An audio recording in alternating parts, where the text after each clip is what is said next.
kita di Santuy Sharing Taat Kuy. Nah, di video kali ini kita akan bahas yang judulnya adalah The Ottoman 3 Maret 1924. Nah, kira-kira ada apa sih di tanggal itu? Ada apa ya?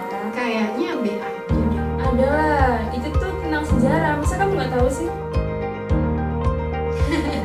Oke. Di 3 Maret 1924 itu ada hal yang sangat menyisahkan luka yang terdalam bagi umat Islam. Dan itu masih terasa sampai saat ini. Iya, lanjut. Oke. Ya. Iya. Jadi di 3 Maret 1924 itu adalah runtuhnya Daulah Islamiyah yang saat itu kepemimpinannya berada di Turki Utsmani. Iya. Kemarin itu memang ya puncak-puncaknya keruntuhan Khilafah Utsmaniyah yang mana pada saat itu negara-negara Islam yang tadinya itu satu ya. Jadi itu mereka terbelah-belah menjadi negara gitu. Jadi kecil-kecil. Kurang lebih dari 50 negara. Dan sebenarnya kan tadinya dia satu gitu. Dan pada zaman Utsmani itu udah menguasai 2/3 dunia, Masya Allah sekali ya. Jadi Islam itu sudah sejaya itu pada saat itu. Ya, Masya Allah ya. Jadi untuknya kekhilafan itu pada saat ya pada masa Khilafah Turki Utsmani gitu. Atau yang bisa disebut juga dengan Ottoman. Jadi kalau misalkan ibarat satu tubuh itu tadi, tubuh itu kayak dipotong-potong per bagian gitu ya. Serem. Ya emang serem kayak gitu runtuhnya Daulah Islamiyah gitu. Maksudnya kita tuh apa ya, samanya tuh kayak diminabobokan gitu. Ya, masih diminabobokan. Kita nggak tahu sebenarnya sejarah runtuhnya Daulah Islamiyah itu seperti apa. Karena yang kita tahu ya udah tiba-tiba nggak ada, udah ganti aja gitu. Indonesia jadi Indonesia, terus Malaysia jadi Malaysia dan terus Cuma jadi sejarah aja ya. iya, cuma sejarah doang. Apa ya, penderitaan itu terus sampai sekarang. Jadi kita yang di sini mungkin dijaga dengan pemikiran atau sesuatu hal yang bersifatnya duniawi.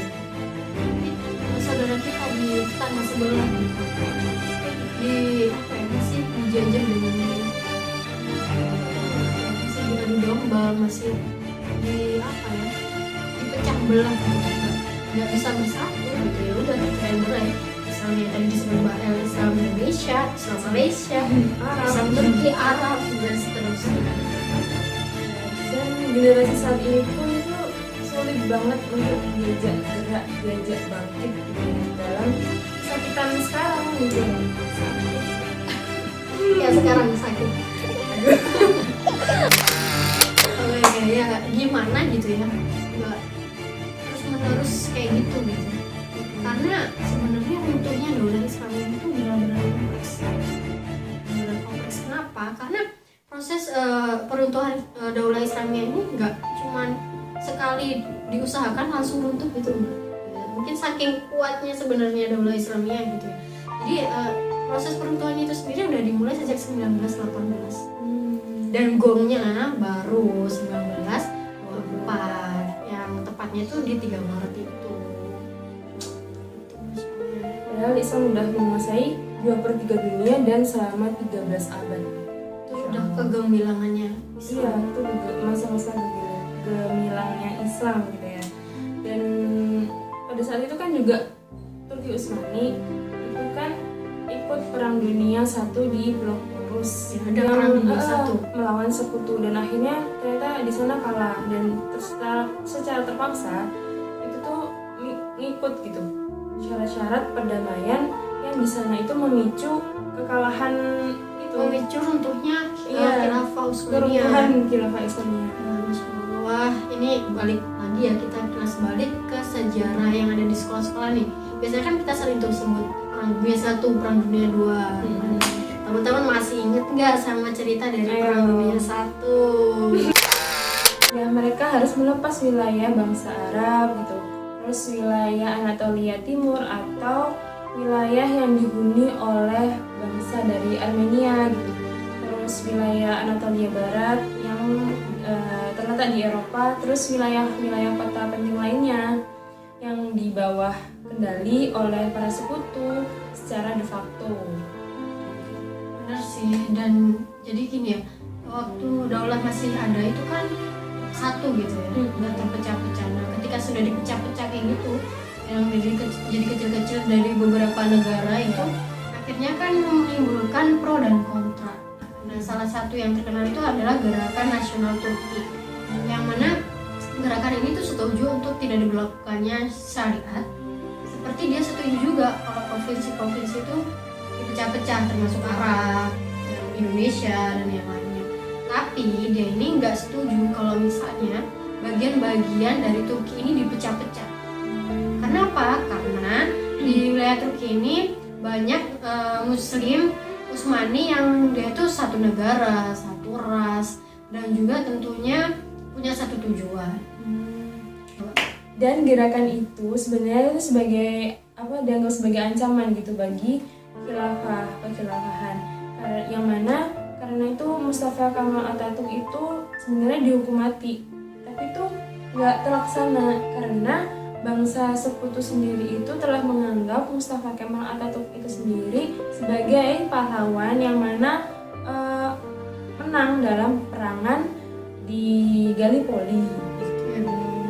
Nah, jadi ini berpengaruh ya pada pemungutan suara di 1 November 1922. Jadi pada saat itu tuh Turki Utsmani ini benar-benar dihapuskan, daulah Turki Utsmani ini benar-benar dihapuskan. Jadi benar-benar nggak ada lagi syariat yang diterapkan. Walaupun ada sih sebagian doang, sebagian kecil di bidang-bidang tertentu doang. Nah ini yang sering kita sebut sebagai prasmanan ya. Main comot aja. Dan puncaknya yaitu pada tanggal 3 Maret 1924, yang mana sistem pemerintahan Islam pada saat itu diganti oleh Mustafa Kemal Atatürk sendiri dengan sistem republik. Benar banget sih ya. Nah untuk mengakui kekuasaannya itu oleh Inggris, karena kan pada saat itu yang menang sekutu yang memegang Turki itu kan Inggris ya. Nah jadi Inggris itu memberikan syarat kepada Kemal Atatürk itu kalau dia mau diakui kekuasaannya di Turki gitu ya, dia harus memenuhi syarat gitu dari Inggris. Dimana syaratnya ini benar-benar zolim sekali gitu ya kepada umat Islam, yaitu mengasingkan umat-umat Utsmaniyah. Yang mana pada saat itu ulama-ulama yang masih bersikeras gitu ya, masih bersikeras untuk menerapkan syariat, untuk mendirikan kembali daulah Islamiyah, itu langsung dibunuh.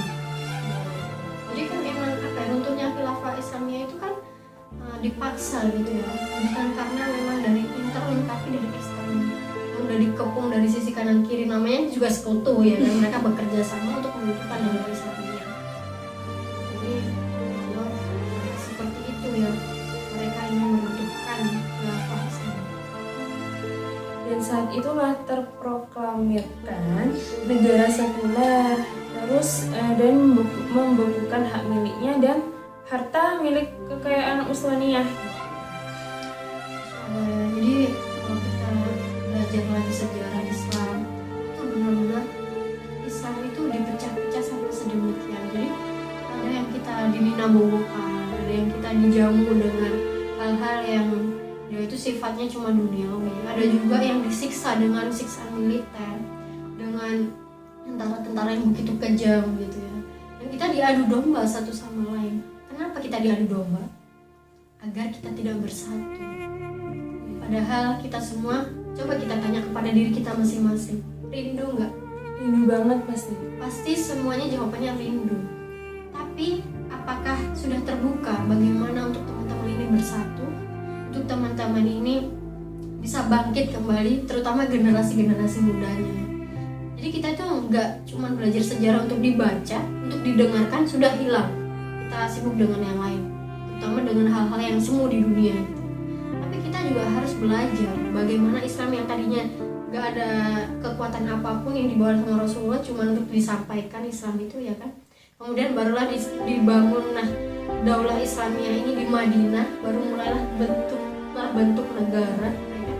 kemudian berkembang hingga Khilafah Utsmaniyah yang mana Lanjutkan dia. iya dilanjutkan dan menguasai 2/3 dunia.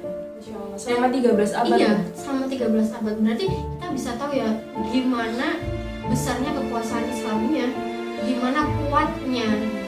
Bagaimana indahnya ketika kita tuh diatur dengan Islam. Ada perisai, kita hidupnya aman, tentram. Bahkan ini nggak cuma untuk Islam gitu ya, nggak cuma untuk yang Muslim gitu, tapi untuk semuanya. Ada kan orang-orang yang tidak Islam tapi mereka ada di dalam Islam. Semuanya kalau misalnya diatur dengan Islam itu damai. Insya Allah. Insya Allah.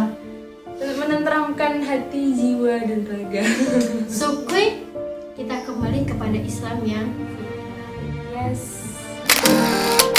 itu tadi sharing kita di Santuy Kali.